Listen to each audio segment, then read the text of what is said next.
God is not always going to tell you why he wants you to do something. Do all things without grumbling or questioning.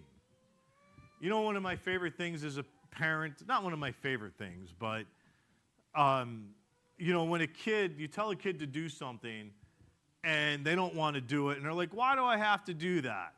And you just get to simply say, I am your parent and you're going to do what I tell you to do because I said so. Now, I'm not saying that there's not ever a place to give instruction to your kid and help them, but sometimes as a parent, you know you just don't have the time to stop and it needs to get done now.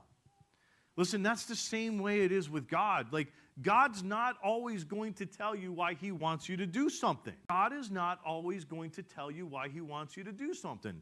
Abram, I want you to get up, and I want you to leave Ur, and I want you to go to Canaan, and I'm going to make a nation out of you. Well, God, how are you going to do that? Abram, shut up and go. Right? You don't see anything where God is telling Abram, this is what I'm going to do, and this is how I'm going to do it. God just said to Abram, listen, you go to Canaan because I'm going to salt that land. He didn't use those words, but in essence, that's what happens when we follow God's will.